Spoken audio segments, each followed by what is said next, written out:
Hi there, this is Dani, and the channel is You and Me Living Free, and I want to tell you the story of the last day I had at Mount Rainier National Park. I wish that last day looked like this, but no, the last day looked like this instead, and it was very smoky. And as I kept driving, it kept getting smokier and smokier. And so I decided that I would go ahead and leave the park a little early.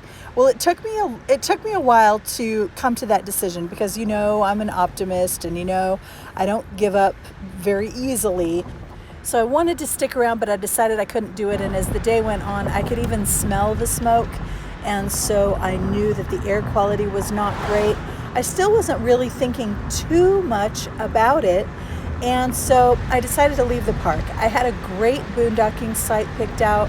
I was excited to go there. So my heart was a little broken at missing probably a third or more of this park, but I decided it was for the best. So I headed out. I came to find out that this Schneider Springs fire was going to be affecting me very deeply for the next 3 to 4 hours. I did not get caught in the fire. It was the smoke and it was the danger because they closed the entire national forest on the east side of the park. Well, my next destination was Missoula, Montana to meet a friend, so I had to drive through all of this.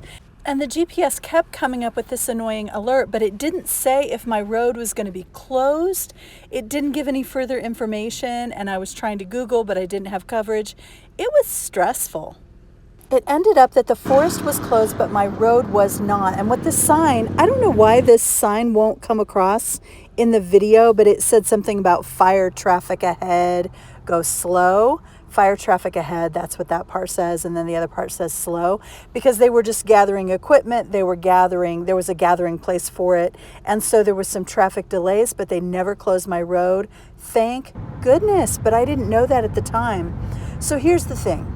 I'm exhausted. I've been at the park all day long. I decided late in the afternoon to leave, and there was nowhere for me to boondock. Washington was very closed down because of COVID for the whole time, so their Walmarts won't let you park there. It was very hard to find a place. I finally drove over 3 hours and I got gas and found a rest area in Idaho. I was happy to cross the border.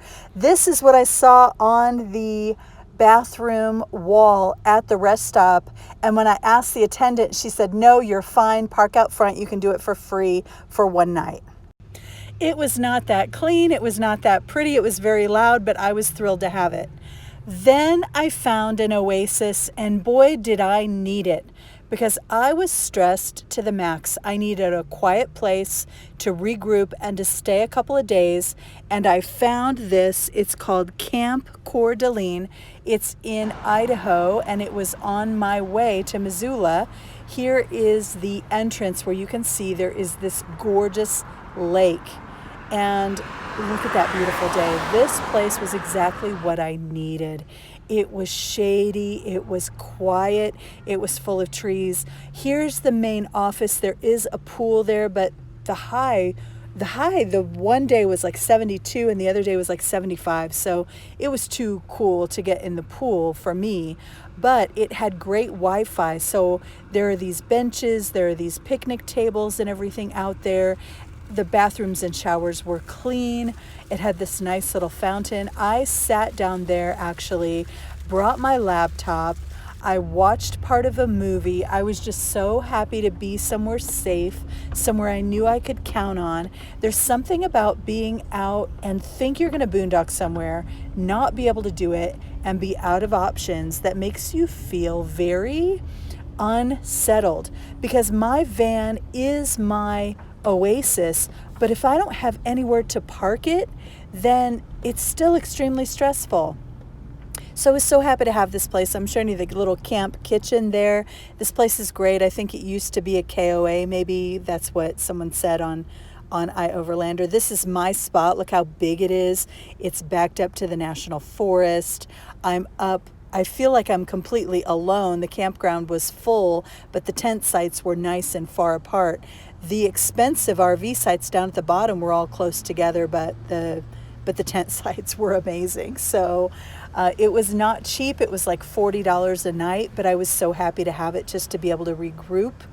And then one day, honestly, the first day I got there, I just closed up the van and I stayed in my van and I slept and I kind of straightened things up, and I really just took a day to try to just feel safe and get centered again. And it was just nice in those trees, but I barely even came out of the van. That's how, I won't say I was traumatized, but I was stressed and I was uneasy and unsettled, and I needed to just ground myself and find somewhere I could be at peace for a little while. I took another couple of days off from the big hikes, and all I did was this small little loop to an overlook. Look at that. Look how gorgeous it is, though. Nice. Okay, I think I'm leaving Idaho today and headed into Montana. Going to Missoula to see a friend, and then on to Glacier after that. So we'll see what happens. And thanks for coming along for the ride.